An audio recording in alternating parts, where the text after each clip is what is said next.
On a cool morning in early April, I set out from Nihonbashi Bridge in central Tokyo to walk from Tokyo to Kyoto, a distance of more than 500 kilometers, along a route known as the Nakasendo Trail. In this video, and a number of videos to come, I'm going to tell you the story of my journey, a journey that took me through towns and cities, across mountain ranges, and along river valleys. I'll show you buildings that were in existence along the trail during the Edo era, the era in which the trail was in active use, the era of the Tokugawa shogunate, as well as buildings constructed in the decades after the Meiji Restoration of 1868, when the trail ceased being actively used, but when the existence of the trail was still a part of living memory. I'll also show you some of the natural scenery I saw along the way.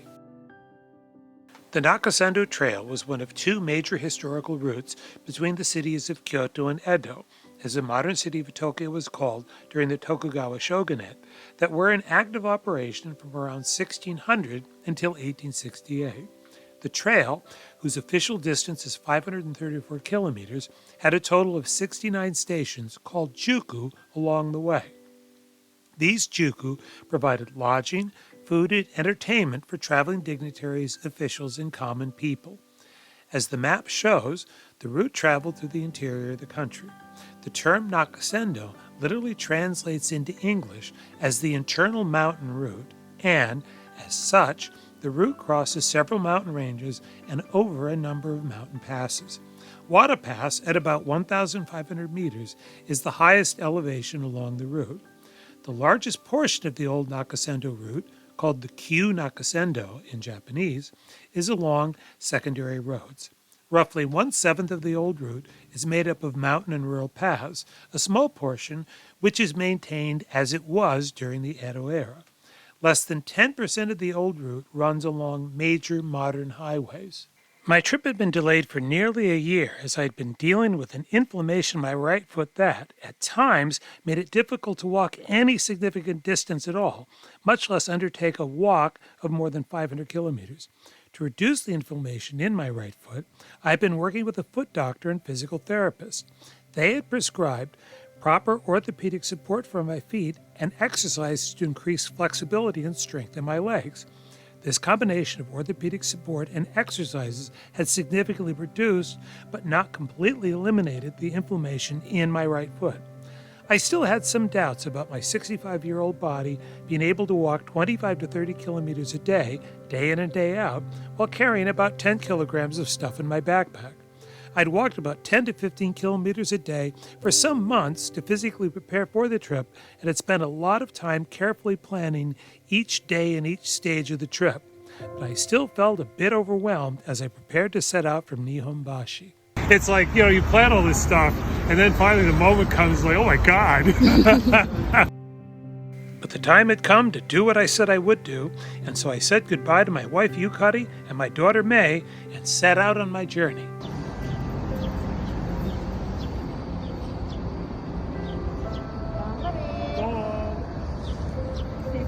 Here we go! Here we go! We're off!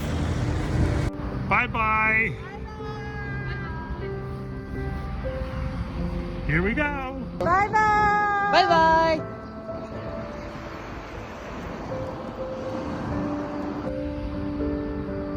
Here we go! My walk on day one would take me from Nihonbashi in central Tokyo to Saitama-Shintoshin Station in Saitama City, a distance of about 29 kilometers. Along the way, I would pass through 3 of the trail's 69 juku, the Edo-era stations along the trail, including Itabashi Juku, Warabi Juku, and Urawa Juku. The first segment of the first day's walk took me from the starting point of Nihonbashi to the area near the University of Tokyo campus. In between those 2 points was Kondo Station, an area with a number of pre-war buildings located near the Nakasendo Trail. The area near Kondo Station had a number of pre-war buildings, including the Matsumoto home, the home of a local prominent merchant family that was constructed in 1931 and which has been designated as a National Registered Property, and Kondo Matsuya, a restaurant building constructed in the mid-1920s and which has been designated as an historical building by Tokyo Prefecture. The area near the University of Tokyo has a number of pre-war buildings, both near as well as along the Nakasendo Trail, including several noted here. These include a pre-war wooden house that is a hybrid machiya signboard-style building, a machiya-style building that may have been built in the early 1930s, the Tanazawa Bookstore, a machiya-style building constructed around the turn of the 20th century, which has been designated as a National Registered Property, and Takasakiya, a liquor store that has been in business since the mid-18th century.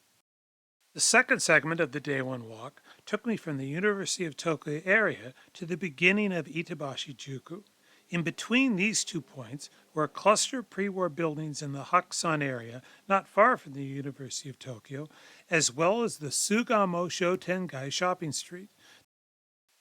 Hakusan is a neighborhood just up the street from the 18th century founded Takasaki liquor store noted earlier. The Hakusan neighborhood had a number of pre-war buildings, including the working-class homes shown here, which may have once had ground-floor retail, and this copper-clad mixed retail residential building.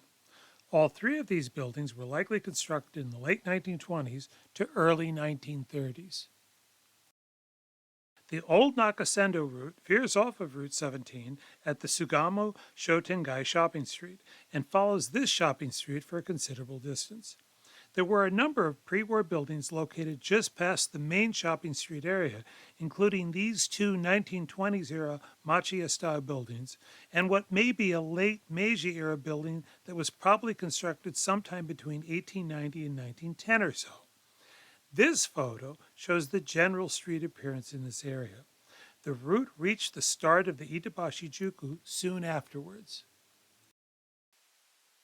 The third segment of the Day One Walk took me from the Itabashi-juku area to the beginning of the Warabi-juku area. Itabashi-juku was the first of 69 Edo-era stations along the way to Kyoto. Just past the Itabashi-juku area was Itabashi Bridge. The old Nakasendo Trail soon reconnected with the Route 17 main highway for a distance until reaching Shimurasakue Station, where the old route diverged from the modern route for a short distance. Soon after, the route reached the border between Tokyo and Saitama prefectures. Not long after crossing into Saitama prefecture, the start of the Warabi-juku was reached. Itabashi-juku is the first of 69 Juku Edo-era stations on the way to Kyoto. Here is a depiction of Itabashi-juku in the mid-19th century by the artist Kei Sen-eisai. Itabashi-juku was one of 4 major entry-exit points into Edo City. An 1843 census noted that the Juku had 543 inns and an inn management population of 2,448 people. The Juku's main area was called Nakajuku, the entrance to which is shown in the photo here. The most significant historical building in Itabashi-juku is Itago Komeiten, shown here, which was constructed in 1914 during the Taisho era. The brick sleeves on either side of the building are for fire protection. The Itabashi-juku area remains one of the most active retail areas along the Nakasendo Trail to the present day. Itabashi Bridge crosses the Shakuji River, shown here. Here is a sakura tree at the bridge, just a little past full bloom. Soon after crossing Itabashi Bridge, the old Nakasendo Trail merged with busy Route 17 until reaching Shimurasakue Station. The 1932 constructed Saito Shoten building was located just before the station. This building is listed as an Itabashi Ward cultural property. Not long after, I ran into a lovely older sakura tree in full bloom. Soon after, the trail returned to busy Route 17, and shortly after that, I reached the Tokyo border with Saitama Prefecture, and said goodbye to Tokyo for more than 3 weeks, and then crossed into Saitama Prefecture. Soon after crossing into Saitama Prefecture, I passed by the Takeuchi House, a prominent family in this area during the Edo era. The house pictured here was likely constructed in the late 19th or early 20th century. The final segment of the Day One Walk covered the trail between Warabi-juku and Saitama-Shintoshin Station near the center of Saitama City. In addition to passing through Warabi-juku, the trail passed through the Minami-Urawa area and Urawa-juku before reaching Saitama-Shintoshin Station. Warabi-juku was easily the most interesting part of my walk along the Nakasendo Trail on day one. Warabi-juku is the second of 69 juku stations on the Nakasendo Trail. The depiction of Warabi-juku shown here in this 1835 Keisen Eisai drawing is of the Toda River crossing just to the west of the juku. Warabi-juku, which was founded in 1612, was recorded as having 430 inns and an inn management population of 2,223 in an 1843 census. This stone marker sits at the juku's southern entrance, at the point where the old Nakasendo diverges from the modern Nakasendo route. There are a number of pre-war buildings along the Warabi-juku. This is Kudamono Nakatsu, a grocer founded around 1900. The building style shown here is typical of buildings from that era, so it's possible that this grocer has been in the same building for all this time. This map of the Nakasendo Trail showing the locations of the 69 juku sits on the sidewalk along the Warabi-juku's route. This is Shikokuya Restaurant, which dates from the Taisho era. Next is Suzuki Pharmacy, a retail residential building that was constructed in 1931. Further ahead was a Kura storage building believed to date from the late Edo era, that is, was constructed before 1868, and then the Takizawa House, said to date from 1877, and the Muramatsu House, which is said to have been constructed between 1909 and 1911. Pre-war buildings were relatively scarce for the remainder of the day one walk from the Warabi-juku area to Saitama-Shintoshin Station. I saw what may have been a Taisho-era house along the trail in the Minami-Urawa neighborhood. I also saw what may have been a late Meiji-era building in the Minami-Urawa area. Urawa-juku was the third and last juku I walked through on day one of my walk. The volcano shown in Keisen Eisai's 1839 drawing is of Mount Asama, in Japanese, which is called Asamayama. Urawa-juku was a relatively small juku, with the 1843 census having recorded only 273 inns and an inn management population of 1,230 people. Only a handful of pre-war buildings along the Urawa-juku route remain. The Bunji-do Harada tableware shop building style suggests that it was likely constructed around 1930 or so. The firm itself dates from the 1880s. The Aoyama Chaho tea shop, constructed in 1902, is perhaps the best-known pre-war building in the Urawa-juku historical area. Behind Aoyama Chaho is a warehouse building constructed in 1891 and now used as an art gallery, which is called Gallery Rafu. I had originally planned to finish the day one walk at Kite Urawa Station, which is about 25 kilometers from Nihonbashi.